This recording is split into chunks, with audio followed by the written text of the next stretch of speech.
بنگلہ دیش کی سیاست میں اس وقت ایک بہت بڑی تبدیلی آ رہی ہے اور اس تبدیلی کے مرکز میں صرف ایک نام ہے، طارق رحمان۔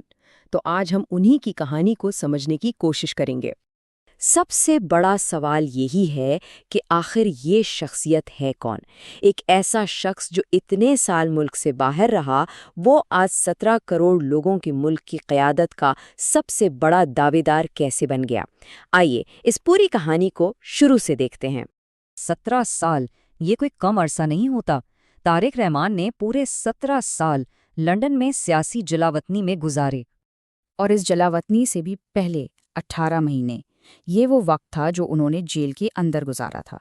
تو اب سیدھا چلتے ہیں آج کے دن پر اور دیکھتے ہیں کہ حالیہ الیکشن کے بعد بنگلہ دیش کا سیاسی نقشہ کیسے ایک دم سے بدل گیا ہے۔ ہوا یہ ہے کہ الیکشن کے جو نتائج آئے ہیں، انہوں نے بنگلہ دیش نیشنلسٹ پارٹی یعنی BNP کو ایک بہت ہی مضبوط پوزیشن میں لا کھڑا کیا ہے۔ پارٹی کو پورا یقین ہے کہ اگلی حکومت وہی بنائے گی، اور اسی وجہ سے طارق رحمان کا نام ایک بار پھر قومی اور بین الاقوامی سطح پر سب کی زبان پر ہے۔ اور پارٹی اس بارے میں بالکل واضح ہے۔ BNP کے ایک بڑے لیڈر کا یہ بیان دیکھیں تو ان کے ارادے صاف ظاہر ہیں۔ یہ صرف کوئی سیاسی بیان بازی نہیں، بلکہ ایک طرح سے اعلان ہے کہ پارٹی کا اگلا قدم کیا ہونے والا ہے۔ اچھا، طارق رحمان آج جس مقام پر ہیں، اسے سمجھنے کے لیے ہمیں تھوڑا پیچھے جانا ہوگا اور ان کے خاندان کی بنگلہ دیشی سیاست میں گہری جڑوں کو دیکھنا ہوگا۔ ان کا تعلق بنگلہ دیش کے شاید سب سے طاقتور سیاسی خاندان سے ہے۔ ان کے والد ضیاء الرحمان ملک کے صدر رہ چکے ہیں اور والدہ خالدہ ضیاء 2 بار وزیر اعظم بنی ہیں، تو سیاست اور اقتدار انہیں ورثے میں ملے ہیں۔ اب کہانی کا رخ کرتے ہیں 2000 کی دہائی کی طرف۔ یہ وہ وقت تھا جب طارق رحمان کا سیاسی اثر و رسوخ بہت تیزی سے بڑھا اور ساتھ ہی ان کا نام بڑے تنازعات میں بھی آنے لگا۔ جب ان کی والدہ وزیر اعظم تھیں تو وہ ایک بہت ہی پاورفل شخصیت بن کر سامنے آئیں، لیکن ان کے اس کردار کے بارے میں 2 بالکل الگ ایک دوسرے سے بالکل مختلف کہانیاں سنائی جاتی ہیں۔ یعنی ان کی شخصیت کو لے کر ملک میں گہری تقسیم ہے۔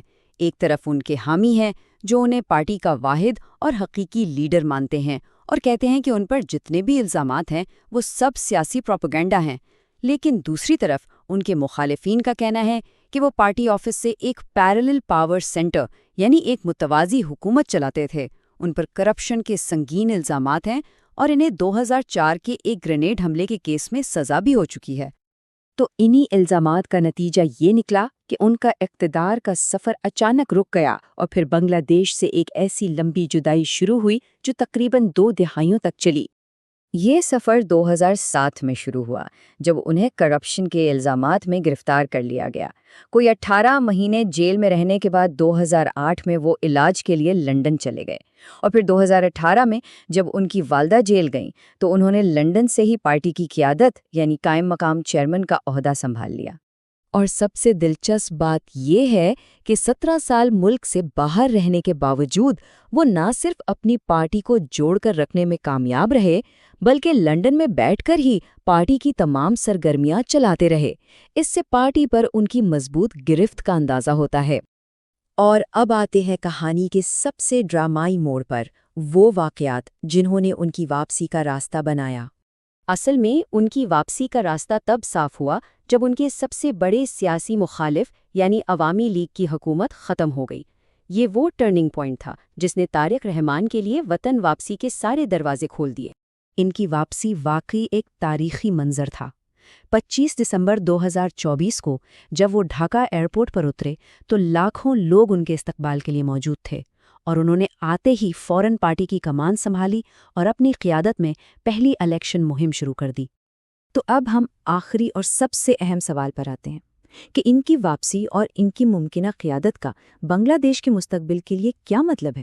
ایک سیاسی تجزیہ کار نے اس صورتحال پر بہت خوبصورت تبصرہ کیا ہے۔ وہ کہتے ہیں کہ طارق رحمان نے سیاست کے اچھے برے دونوں پہلو دیکھے ہیں، لیکن اب دیکھنا یہ ہے کہ کیا وہ صرف اپنی پارٹی کے لیڈر ہی رہیں گے یا اس تجربے کو استعمال کر کے پورے ملک کے لیڈر بن پائیں گے۔ تو آخر میں سوال یہی رہ جاتا ہے، کیا طارق رحمان بنگلہ دیش کو ایک نئے اور متحد دور میں لے کے جائیں گے، یا پھر ان کی شخصیت ماضی کی تلخ سیاسی تقسیم کی علامت ہی بنی رہے گی؟ اس کا جواب تو خیر آنے والا وقت ہی دے گا۔